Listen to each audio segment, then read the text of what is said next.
اللهم صل وسلم وبارك على سيدنا محمد وعلى اله وصحبه اجمعين. السلام عليكم ورحمه الله وبركاته. ازيكم يا حبايب قلبي؟ عاملين ايه؟ يا رب تكونوا كويسين. النهارده هنعمل مع بعض اكله محشي كده سريعه ان شاء الله باذن الله. هنبدا هنا عندي طبعا هنا انا جبت كميه البتنجان وقورتها كده زي ما انتم شايفين، وعندي هنا قوطه وهنا الكرنبايه. هبدا عندي بقى هنا اول حاجه، طبعا انا دي القوطه، بس انا كان عندي صلصه مسبكاها، فانا هضرب القوطه وهكمل عليها برضو بالصلصه. عندي هنا هبدا،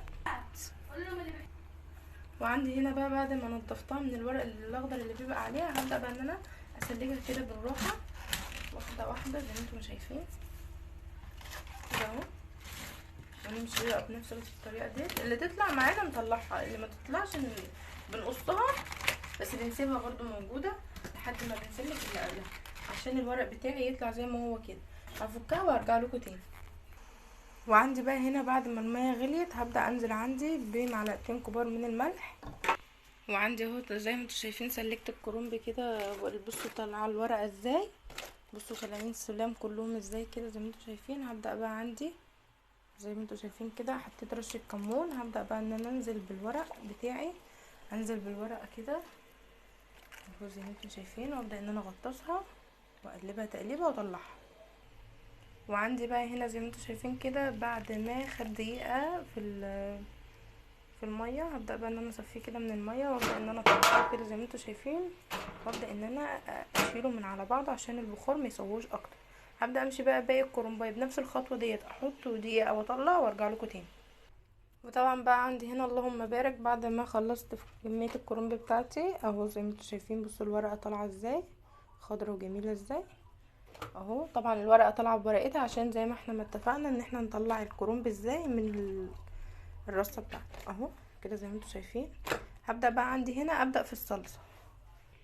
عندي بقى هنا هعمل الصلصه. هنا قطعت 4 بصلات كبار كده زي ما انتوا شايفين. وعندي بقى هنا التوابل، نص معلقه فلفل اسود، نص معلقه بهارات، نص معلقه كمون، نص معلقه شطه، نص معلقه بابريكا، نص معلقه كزبره، ومعلقه صغيره من الملح. عندي هنا قرنين فلفل حامي وقرنين رومي. طبعا ديت القوطه اللي ضربتها في الخلاط.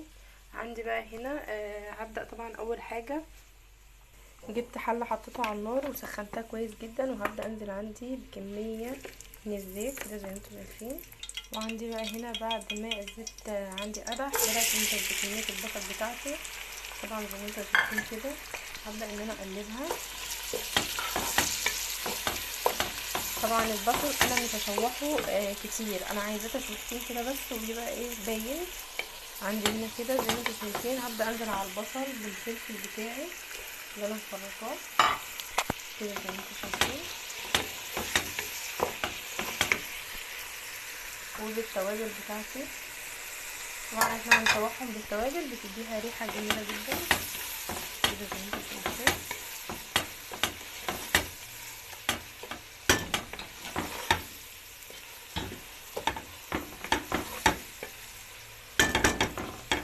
طبعا هسيبه يتشوح تشويحه كده وبعد ما شوحتها كده تشويحتين، هبدا انزل عندي بالصلصه اللي انا كنت مسبكاها في الاول.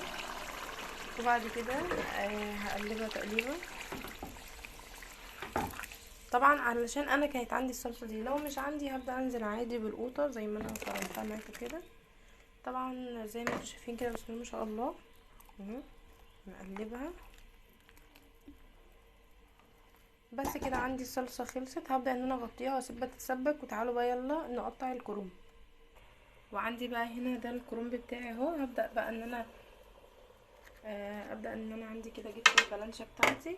بصوا بقى تقطيع الكرنب بطريقه سهله جميله جدا. هنا كده هبدا ان انا الفها كده زي ما انتم شايفين اهو. هبدا بقى ان انا اقطعها كده على 3. ببدا ان انا اعمل كده، بصوا بتطلع مظبوطه ازاي. طبعا على قد ما انتم عايزين بقى، ان كانت كبيره او صغيره. انا بحب اعمله وسط، يعني انا بحب اعمله وسط وهو كده. بصوا زي ما انتم شايفين كده، بنبدا نمشي بنفس الطريقه كده برضو.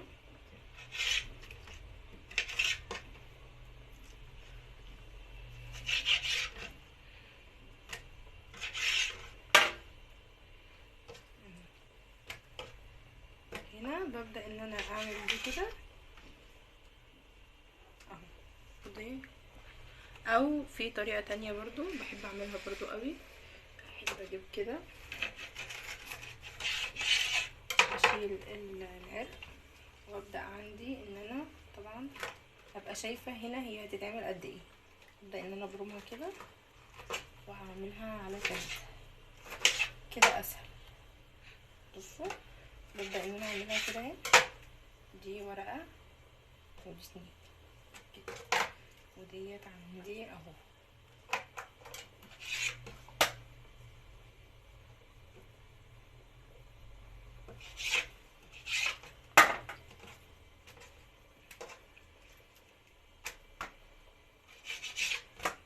ديت متنية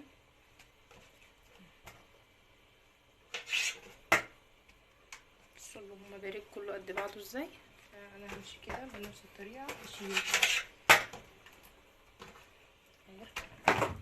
بتاعي وابدأ ان انا الفه كده واعملها على كده برضو بنفس الطريقة. ديت واحدة اهي كده اهي اتنين. طبعا ما تنسونيش في اللايك وتشتركوا في القناة وتصلوا على النبي اهو. اللهم صل على النبي يا رب. اهي عملت دي كده، حطوا لايك يا جماعة.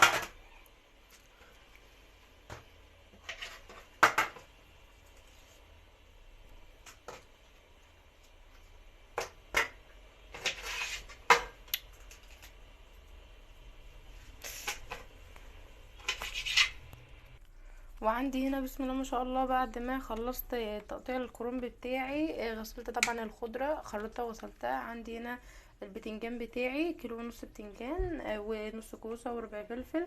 بدأت ان انا غسلتهم زي ما انتوا شايفين بالطريقة ديت، وغسلت كيلو من الرز. عندي بقى هنا علشان اعمل تتبيلة المحشي، عندي هنا نص معلقة كمون، نص معلقة بهارات، نص معلقة فلفل اسود، نص معلقة كزبرة ناشفة، واحدة مرقة دجاج ورشة شطة ونص معلقة بابريكا. هبدأ بقى انزل عندي بكل التوابل دي بريحتها الجامد ده. طبعا عندي هنا ما شاء الله اللهم بارك اللهم صل على النبي. هنا الصلصة سبكت طبعا بسم الله ما شاء الله زي ما انتوا شايفين كده. عندي بقى هنا هبدأ ان انا اقلب التوابل مع الرز كده. وبعد ما قلبت الرز في التوابل الاول، وبعد كده بدأت ان انا انزل بالخضرة. نزلت بالخضرة كده وهبدأ ان انا اقلبهم زي ما انتوا شايفين كده. طبعا ايدي نضيفة كده زي ما انتوا شايفين هقلبهم. وبعد ما قلبت الرز في الخضرة زي ما انتوا شايفين كده، هبدأ بقى انزل عندي بالصلصة. بسم الله ما شاء الله اللهم بارك. حطوا لايك يا جماعة، ما تنسونيش في اللايك، والله العظيم انا تعبت في الفيديو ده. عندي كده زي ما انتوا شايفين. وعندي بقى هنا اللهم بارك كده زي ما انتوا شايفين. طبعا هي حمرا عن كده بس الكاميرا مبيناها بيضة. هنا عندي كده خلصت الخلطة، وعندي هنا البتنجان المغسول، وهنا الكرنب بتاعي متقطع زي ما انتوا شايفين. هبدأ بقى ان انا احشي. وعندي بقى هنا جبت العروق اللي انا كنت مطلعاها من الكرنب قدامكم، قطعتها صغير كده وحطيتها في قعر الحلة. عندي هنا بقى بسم الله الرحمن الرحيم. هبدأ ان انا احشي بقى بالطريقة ديت كده زي ما انتوا شايفين.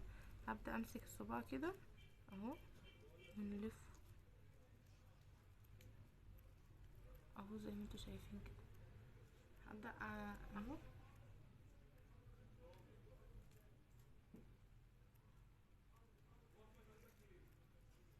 كده برضو نفس الطريقة. طبعا انا بحشي في طبق خارجي، وبعد كده برص الحله كده زي ما انتوا شايفين.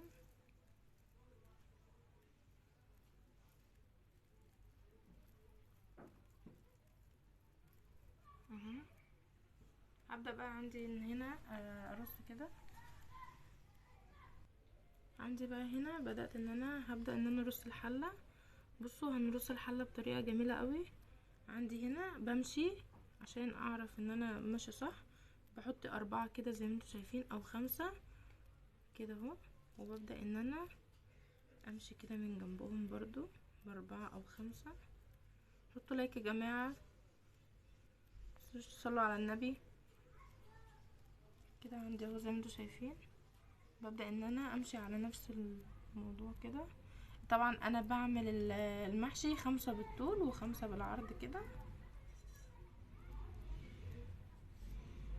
مهم. الرصة دي حلوة كده زي ما انتوا شايفين.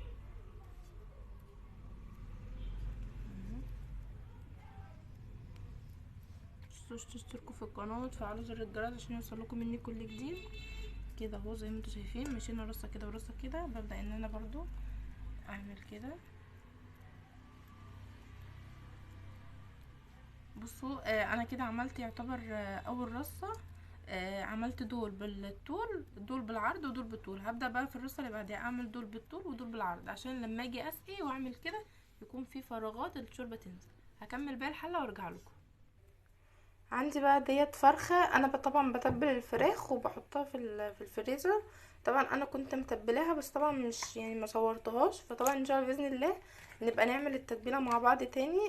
طبعا انا ديت التتبيله ديت جبت الفرخه، غسلتها وقطعتها.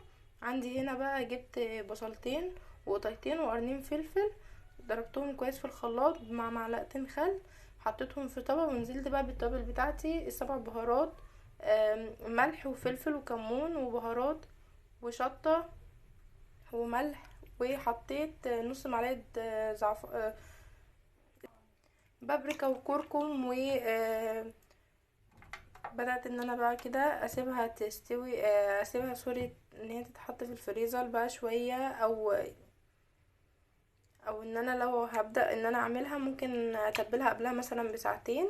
بصوا دي التتبيله كده اهي.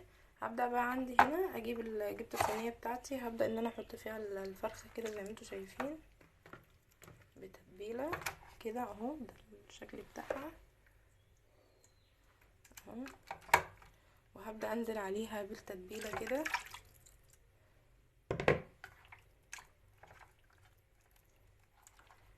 وعندي بقى دوت كده بعد ما خلصت حلة الكرنب.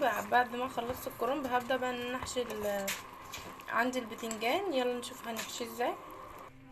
وعندي بقى هنا هبدأ ان انا احشي البتنجان كده بتاعي. عندي اهو ببدأ ان انا اجيب البتنجانية كده. بسم الله الرحمن الرحيم.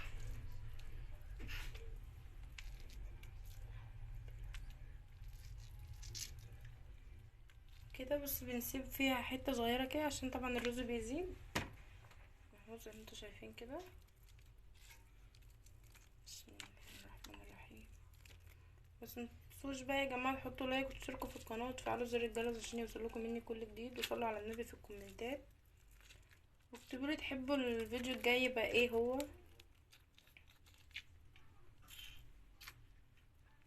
شجعوني يعني.